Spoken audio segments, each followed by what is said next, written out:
Hello and welcome to another Raggy's beer review. So today we're going over to Bristol-based Butcombe Brewing Company. To be honest, I never realised that they were Bristol-based.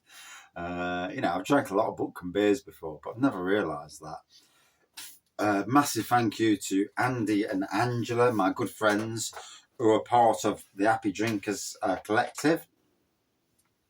They went down to Bristol 2 weeks ago and brought me a load of beers back, which is ever so humbling for me and very thankful.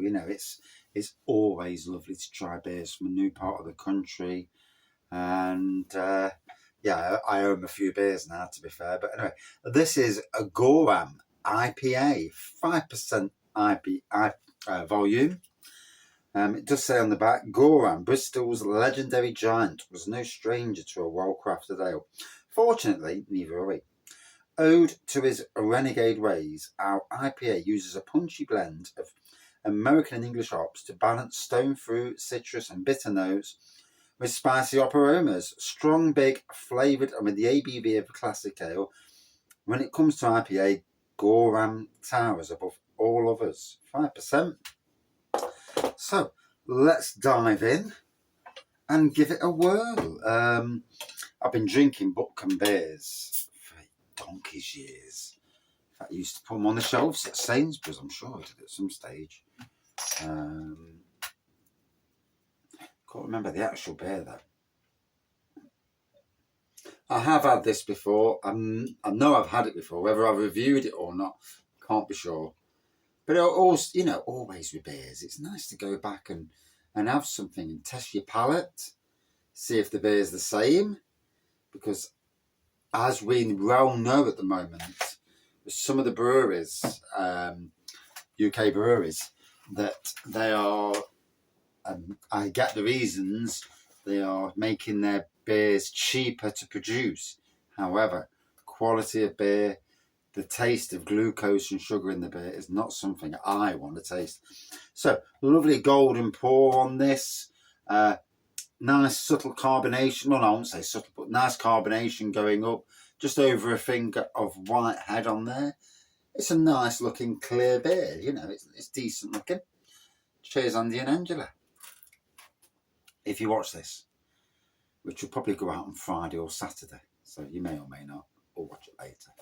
Is what it is.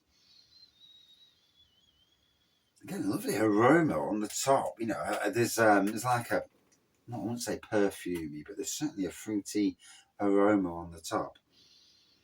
That'll be the stone fruit aroma. Wow. But yeah, looks nice. Let's dive in. Waste not, want not. Let's get in there.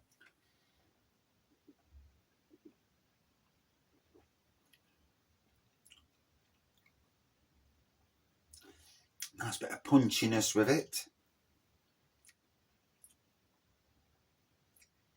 Citrusy, punchy.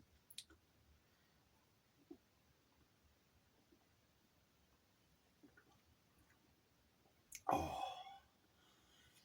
And after finishing 12 hours of work, 12 hours. I literally started work at 7:15 this morning, and I'm a grafter. I'm not sat behind a desk or like that. I'm going for it all day long. And I left at 7 o'clock tonight. So, yeah. But I'm not tired. No. It's a crazy thing. It really is crazy. As the older I'm getting, I've got more energy. Balmy. Absolutely balmy. Never a slouch anyway. Never ever been a slouch. But certainly since I worked on my own, I'm pushing myself. And it's probably a good thing actually, because it's the only thing that keeps me pretty slim actually, because drinking beer, for obvious reasons, helps you put a bit of weight on, or can do. But for me, and I've had this said to me so many times, how the hell are you so slim? They see the beer reviews, people aren't daft. They see the fact that you might go out at the weekend. And certainly when I've got homebrew, not that I have at the moment, I've got nothing. Although it's coming home. Yeah, three barrels upstairs on the brew. Whoa. And more to come. I'm not messing about. I'm going for it. Hey, I want a good Christmas. If I'm having a good Christmas, that's it. So come by the end of November, I will have a wine on the brew, and there'll be other things as well. I'm not saying on camera, but there'll be other things.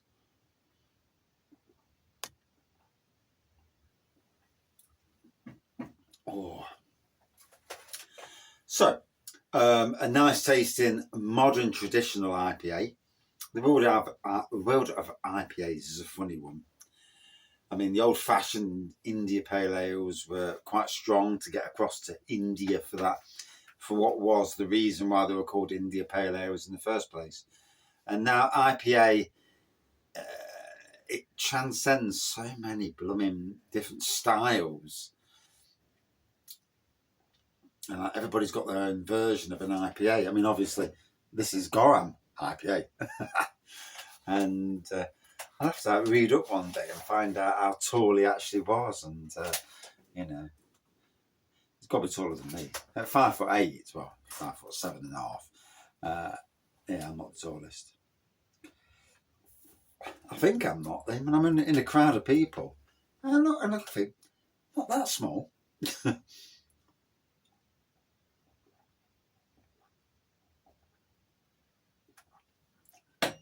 I suppose it depends on the crowd of people at that particular moment. Yeah. Yeah. Obviously, there's a lot more people shorter than me. Then you walk into another thing, you're like, Jesus Christ. There's a lot of tall people in there. Is what it is. But, yeah. So, fancy not knowing these were Bristol based. It's funny because some breweries, you know where they're from straight away. That Bristol Beer Factory behind me, one of the ones on the wall behind me, kind of gives the game away. But yeah, it's nice. It's an easy drinking IPA. A bit of punchiness. Certainly getting, the stone fruits, but certainly getting citrus as well.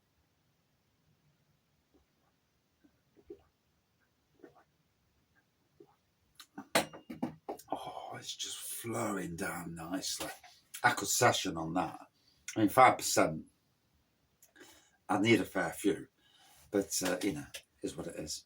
And the funny thing is, so Andy and Angela, they've been to Bristol. They've been to the likes of, take that off. There you are, you can see the grey now. They've been to the likes of Bristol Beer Factory, Left-Handed Giant, so they had a good time in that neck of the woods. Gotta be honest, really tempted to go down Bristol ourselves. I don't want to get the hotel room that they got because all they could hear one night was screaming.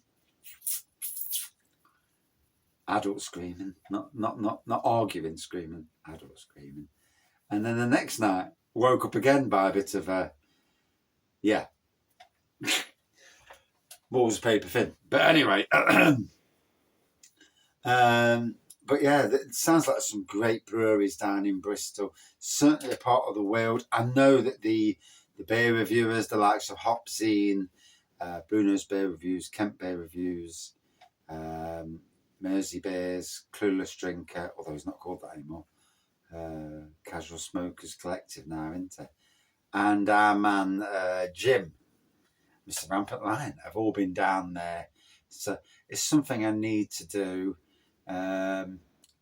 for someone who likes beers, and also somebody who needs to push himself, not just be the Nottingham beer reviewer, but get himself out there, money permitting, obviously, because obviously, we're not all made of money, and maybe I chose the wrong job when I was younger.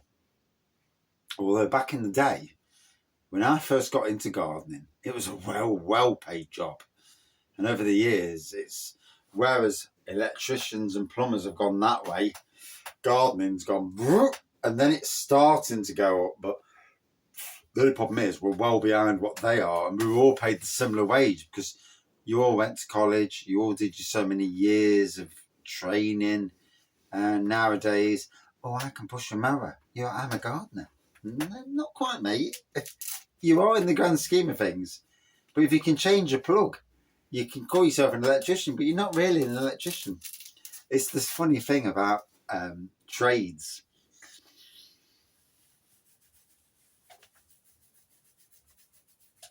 I mean, yes, anybody can be a gardener. It is what it is. But there's things you do, and that separate all that. And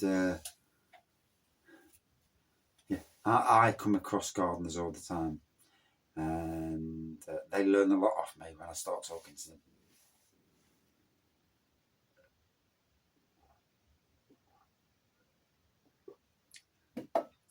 Oh,